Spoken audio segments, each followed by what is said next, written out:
क्या आप जानते हैं, दुनिया के सबसे सफल निवेशक वॉरेन बफेट ने अपना पहला शेयर सिर्फ 11 साल की उम्र में खरीदा था।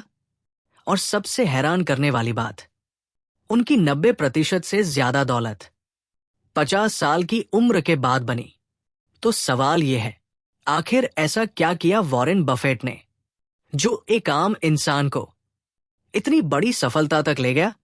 आज की इस वीडियो में हम जानेंगे किताब the snowball, Warren Buffett and the business of life का पूरा सार, आसान हिंदी में। नमस्कार दोस्तों, स्वागत है आपका हमारे चैनल पर। यहां हम किताबों से सीखते हैं पैसा, बिजनेस और जिंदगी को बेहतर बनाने के तरीके। अगर आपको ऐसी वीडियो पसंद आती है तो वीडियो को लाइक करें और चैनल को सब्सक्राइब जरूर करें। Book introduction. The snowball Warren Buffett की ऑफिशियल बायोग्राफी है। इस किताब को लिखा है एलिस क्रोडर ने। यह किताब सिर्फ पैसा कमाने की कहानी नहीं है, बल्कि ये बताती है बफेट कैसे सोचते हैं, कैसे फैसले लेते हैं और कैसे गलतियों से सीखते हैं। स्नोबॉल का मतलब, स्नोबॉल यानी बर्फ की एक छोटी सी गेंद जो धीरे धीरे लुढ़कते हुए बड़ी होती जाती है। बफेट कहते हैं, जिंदगी और पैसा दोनों स्नोबॉल की तरह होते हैं। अगर शुरुआत सही हो और धैर्य रखा जाए तो समय के साथ नतीजे बहुत बड़े बनते हैं। वॉरेन बफेट का बचपन। वॉरेन बफेट का जन्म 1930 में ओमाहा, अमेरिका में हुआ। बचपन से ही उन्हें पैसों में अजीब दिलचस्पी थी। जहां दूसरे बच्चे खेलते थे, वहां बफेट हिसाब लगाते थे। 6 साल की उम्र में उन्होंने कोका कोला की बोतलें खरीदकर मुनाफे में बेचना शुरू किया। अखबार बांटने का काम किया और अपनी कमाई को संभाल कर रखा। पहला शेयर और पहली सीख। 11 साल की उम्र में बफेट ने अपना पहला शेयर खरीदा, लेकिन शेयर गिर गया और डर के कारण उन्होंने उसे बेच दिया। कुछ समय बाद वही शेयर बहुत ऊपर चला गया और यही से बफेट ने एक बड़ी सीख ली।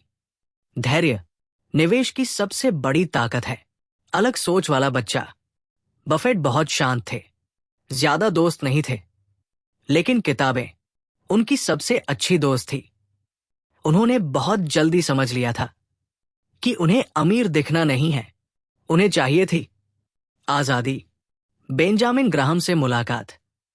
कॉलेज के समय बफेट की जिंदगी में आए बेंजामिन ग्राहम।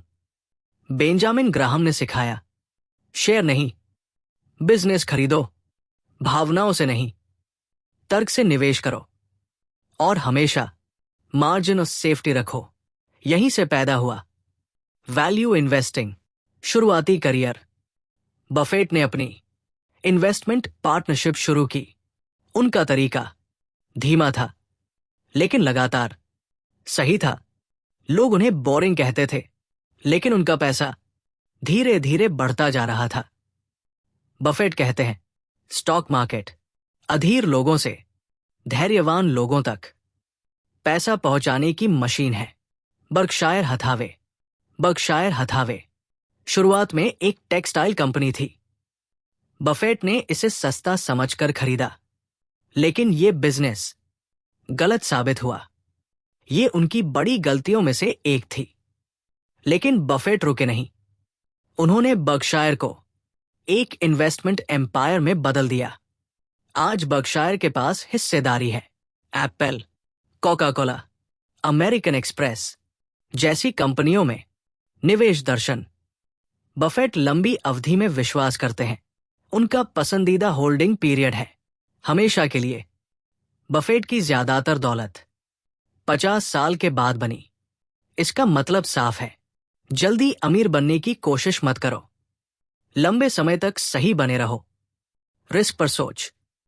बफेट कहते हैं, रिस्क तब आता है जब आपको नहीं पता कि आप क्या कर रहे हैं, इसलिए वो वही बिजनेस खरीदते हैं जिसे वो समझते हैं। निजी जीवन। द स्नोबॉल ये भी दिखाती है कि बफेट परफेक्ट इंसान नहीं थे।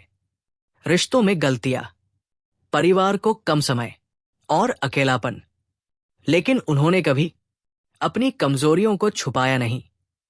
सादा जीवन। आज भी बफेट उसी पुराने घर में रहते हैं। सादा खाना, सादा जीवन। वो कहते हैं, पैसा आपको खुश नहीं बनाता, लेकिन आजाद जरूर बनाता है। लाइफ लेसन्स इस किताब से हमें मिलती है कुछ बहुत गहरी सीख। धैर्य सबसे बड़ा हथियार है। समय आपका सबसे अच्छा दोस्त है।